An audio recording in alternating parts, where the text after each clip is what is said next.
Madame Bénédicte Genot, présidente de la Commission ministérielle de la francophonie. Madame Christine Adam, directrice du service juridique de la Convention cadre des Nations Unies sur la lutte contre le changement climatique, CCNUCC.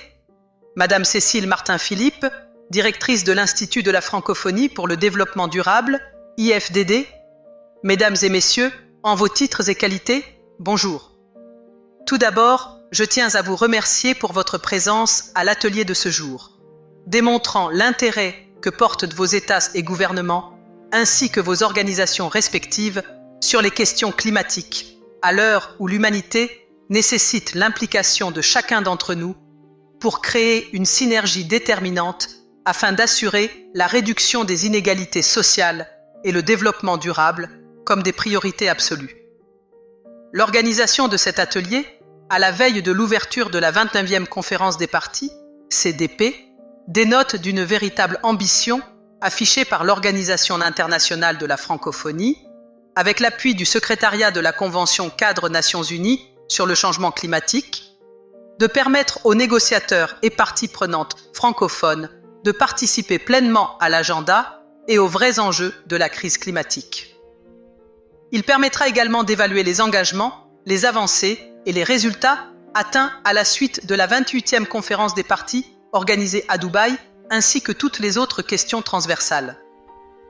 Il faut rappeler que cette rencontre se tient dans un contexte mondial marqué ces 5 dernières années par des crises multiformes. Pour rappel, la crise sanitaire de la Covid-19, les conflits armés dans le Proche-Orient impliquant l'Israël, la Palestine, le Liban et l'Iran, en Europe entre la Russie et l'Ukraine, ainsi qu'en Afrique, notamment les déstabilisations dans le Sahel, ainsi que l'agression de la RDC dans sa partie Est, engendrant son lot d'abominations de par ces millions des déplacés internes, marquant un règne des catastrophes humanitaires et sécuritaires à travers mon pays. Également, il faut souligner qu'au sein de la communauté francophone, plusieurs États insulaires sont très gravement touchés par les catastrophes naturelles liées à la montée des eaux, avec ses corollaires, mettant en péril, d'une part, la survie des populations concernées, et d'autre part, une vraie menace de la disparition de ces États, et d'autre part, les États francophones, dans la partie sahélo-saharienne, et ceux de l'Afrique centrale, sont aussi frappés par une pluviométrie inédite, provoquant l'assèchement des lacs, des affluents et certains cours d'eau. Ces perturbations climatiques ont ainsi engendré des phénomènes migratoires, comme ces milliers d'éleveurs à la recherche de pâturage et d'eau pour leur bétail. Permettez-moi de prendre pour exemple les migrants climatiques qui se sont installés dans la partie nord-est de mon pays, la République démocratique du Congo, générant une insécurité et des conflits de cohabitation avec les communautés locales dans les territoires concernés. Mesdames et messieurs, cet atelier, au-delà de l'objectif collectif de financement climat visé par la COP29, devrait également permettre de relancer les discussions sur les engagements des parties non concrétisés en lien avec les ambitions de l'accord de Paris.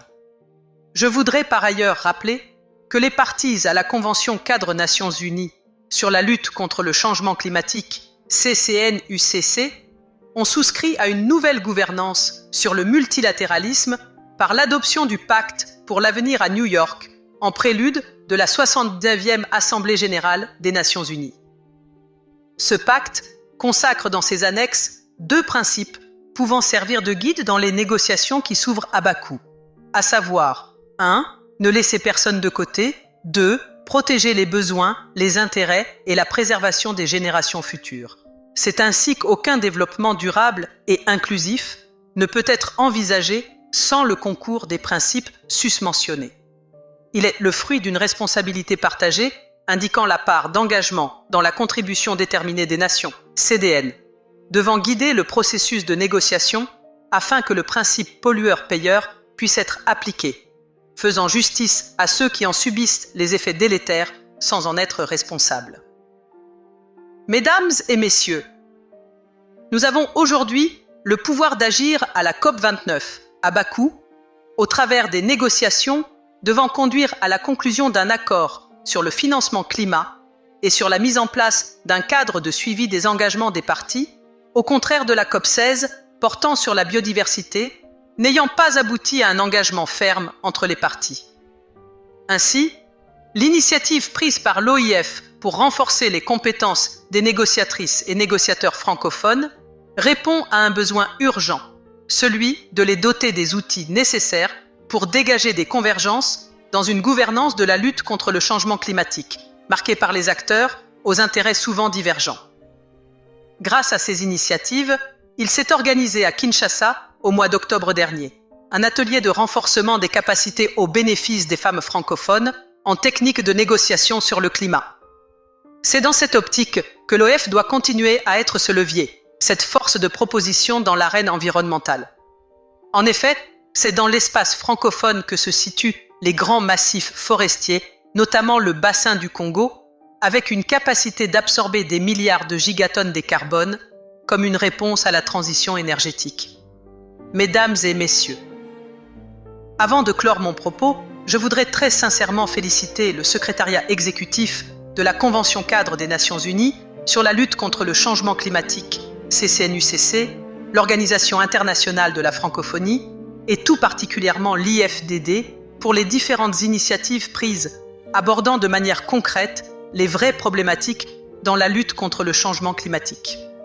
Je profite de l'occasion pour rappeler que l'IFDD co-organise avec la République démocratique du Congo et le Cameroun les salons d'innovation et des technologies environnementales pour le développement et de la lutte contre la pauvreté dans le bassin du Congo, respectivement du 26 au 28 novembre à Kinshasa et du 10 au 13 décembre 2024 à Yaoundé.